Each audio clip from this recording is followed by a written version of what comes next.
Ouais, bonsoir. Bonsoir. Moi, j'ai une question parce que je fais partie de ceux qui ont du mal, enfin plutôt qui projettent leur propre culpabilité sur leur propre corps, justement. Moi, j'ai tendance, en fait, enfin, j'ai l'impression, pour moi, dans ma propre expérience, que c'est beaucoup plus difficile de me pardonner moi-même mes erreurs que de pardonner. Alors, bien sûr, c'est parfois difficile de pardonner, mais je veux dire, j'ai tendance à projeter ma propre culpabilité sur moi-même, en fait. Et il y a des moments où je sais que je me sentais vraiment en paix, où il y avait rien qui me troublait à l'extérieur de moi, mais par contre, j'avais toujours ces pensées où je me sentais, on va dire, indigne et je sais que ces pensées-là, elles m'empêchaient d'aller plus loin, en fait, dans mon expérience et voilà, j'ai tendance, on va dire, voilà, à projeter ma culpabilité sur moi-même et plutôt que sur les autres. Et alors, dans ce cas-là, est-ce que le processus, ça reste le même? Enfin, j'ai du mal à ce niveau-là, quoi. Oui, oui, oui. Bah, merci pour votre question, puisque c'est une question que je suis sûr que beaucoup d'entre nous se posent. Aussi, euh, euh, ma réponse tout de suite, c'est de dire effectivement, c'est le même processus d'acceptation que nous sommes vraiment dans l'erreur. Quand nous avons le moindre pensée de culpabilité, comme vous dites, que ce soit envers une autre personne ou envers nous-mêmes, c'est la même erreur. Euh, Maintenant, dans la culture judéo-chrétienne, on est acculturé, on est formé à penser qu'on est, c'est un peu moins mauvais si je projette ma culpabilité sur d'autres personnes, si je le projette sur moi-même, il y a un peu de récupération de la part de notre ego qui nous dit, mais tu es une genre de martyr. Donc, il peut avoir ce genre de choses en nous tous. Je souffre, les autres ne le voient pas à quel point je souffre. Donc tout cela, c'est de la nourriture pour l'ego, pour notre particularité. Maintenant, je ne sais pas où vous en êtes dans votre étude et votre pratique du cours, parce que je veux certainement pas vous déranger avec ce que je dis ici, parce que ça peut être aussi très dérangeant. Mais tout ce qui nous dérange ne peut venir que de l'ego. Voilà. Euh, et l'ego est la partie et ce que nous cherchons à garder par peur de retourner vers l'amour. Et nous allons faire cela encore longtemps du fait de notre peur de l'amour. Ça, c'est des passages que j'aurais aimé vous lire ce soir. Il ne faut pas sous-estimer nos difficultés de lâcher prise de notre culpabilité. Maintenant, cette difficulté peut prendre la forme d'une culpabilité que je projette sur d'autres personnes et je dis que c'est eux les grands méchants de ma vie, ils ont fait ceci, ils ont fait cela. Ou ça peut être la difficulté de ma culpabilité que je garde envers moi-même. Euh, les gens sont prédisposés dans un sens ou dans l'autre, hein. Ceux qui sont souvent en colère contre les autres et jamais envers eux-mêmes.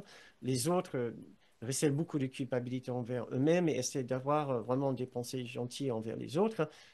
À la fin, c'est la même chose. C'est juste la même culpabilité se retourner contre nous-mêmes. Maintenant, si je suis comme ça, c'est une première étape, c'est de dire, OK, je veux que ça m'appartient, c'est ma culpabilité, mais je n'ai pas encore guéri, je n'ai pas encore lâché prise. La prochaine étape, c'est d'en lâcher prise. Et c'est ça qui est difficile, puisque si je lâche prise de ma culpabilité, mais qui suis-je? Qui serais-je? Le jour que je ne me vois plus du tout comme ça, que je ne me harcèle plus, que je ne me méprise plus, que je ne me... je, je me culpabilise plus. Voilà, je cherche d'autres mots pour nous mettre vraiment dans le bain de ce que nous faisons, ce que nous sommes capables de nous faire, puisque notre culpabilité, notre haine de soi, des fois, ça peut prendre des proportions, mais absolument horribles. Nous pouvons vraiment nous écrouler de culpabilité et de honte et de haine de soi. Les gens qui se scarifient, les gens qui se prennent la vie de, de haine de soi. Euh, et tout cela est l'activité de notre ego, un genre de vaste euh, jeu de miroirs et de fumée pour nous empêcher de voir le sanctuaire, le socle dans notre esprit, le sanctuaire intérieur qui est le demeure du Christ en nous, demeure extraordinaire de cette lumière en nous, qui est là, qui brille en nous, en notre esprit. Mais tant que notre esprit tournoie et broie le noir et insiste sur ceci, j'ai fait cela, je regrette, ou juste un mal-être quelconque de ne pas être à la hauteur, de rater ma vie, etc., je ne verrai jamais cette extraordinaire lumière dans mon esprit, cette lumière dans laquelle je comprends que peu importe ce que j'ai fait, si je n'ai pas fait, cette identité reste parfaitement intacte en moi. Et je suis parfait dans cet espace. Et rien de ce que j'ai fait ou ce que je n'ai pas fait ne peut contredire la pureté et la perfection de ce Christ en nous. Et j'encourage chacun qui a des difficultés avec la culpabilité de penser qu'au fond de lui, il y a intact cette extraordinaire brillance de la lumière et le puissant amour du Christ ou du Jésus ou de peu importe le nom que vous donnez, vous devez trouver quelque chose qui symbolise, qui exprime cet amour. Et nous devons tous savoir, ça existe, c'est là. N'importe ce que nous avons fait, n'importe les erreurs que nous avons faites, n'importe ce que les échecs dans notre existence, ce qu'on pense qu'on aurait dû accomplir, la personne qu'on pense qu'on doit être, les personnes que nous avons déçues, nos rêves brisés, tout cela sera balayé d'un coup à l'instant que nous nous permettons d'avoir une expérience de cette brillance et de cette lumière extraordinaire qui brille en chacun, en chacun. Il y a personne chez qui cette lumière n'est pas présente. Euh, donc, j'ai dit ça pour vous, Jean, tout comme pour plein d'autres personnes que je connais qui souffrent de cette même difficulté, y compris moi, bien sûr. Bon, je ne sais pas si ça vous donne une idée de ce qu'on peut faire. Ah, bien sûr, mais merci en tout cas. Et puis, bah, c'est vrai que en fait, c'est cette résistance parce que je sais il y a des moments où,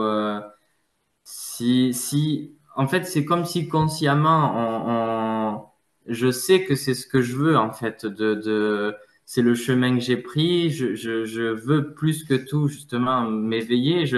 C'est comme si, voilà, mais il y a cette résistance à chaque fois, que ce soit le pardon envers les autres ou cette rancœur. Et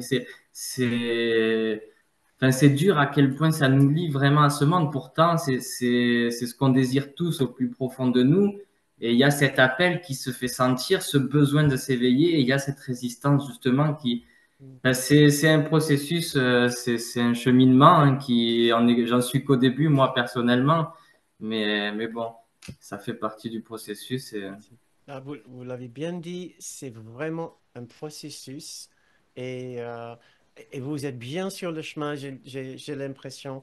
Déjà, le fait de savoir tout ça, vous n'êtes certainement pas au début du processus. Et comme Kenneth Botnick nous disait tout le temps, c'est un processus et ça prend du temps uniquement parce que nous sous-estimons notre peur de ce que nous sommes, de cette brillance, de cette lumière. Nous craignons bizarrement maintenant ce que nous sommes, notre propre réalité. Nous craignons de perdre le peu d'identité que nous pensons avoir. Et comme Bob Draper, qui était un autre enseignant autorisé par Kenneth d'enseigner le cours à la Fondation, Bob Draper nous disait, nous pouvons avancer et évoluer uniquement à la vitesse que notre peur nous permet de faire. C'est uniquement, nous sommes ralentis uniquement par notre peur et nous devons savoir que notre peur n'est jamais justifiée, mais elle est néanmoins présente pour nous et elle semble toujours très, très vive pour nous. Donc, nous nous prenons gentiment par la main, nous nous caressons la main, nous essayons de nous rassurer qu'il n'y a rien à craindre. Donc, tout ce que nous pouvons faire pour entrer dans un sentiment, un esprit de douceur et de tendresse, et de tendresse et de douceur, et de douceur et de tendresse, et de tendresse et de douceur, sera bénéfique. Ça vous va? Merci beaucoup. Merci Jean, merci beaucoup.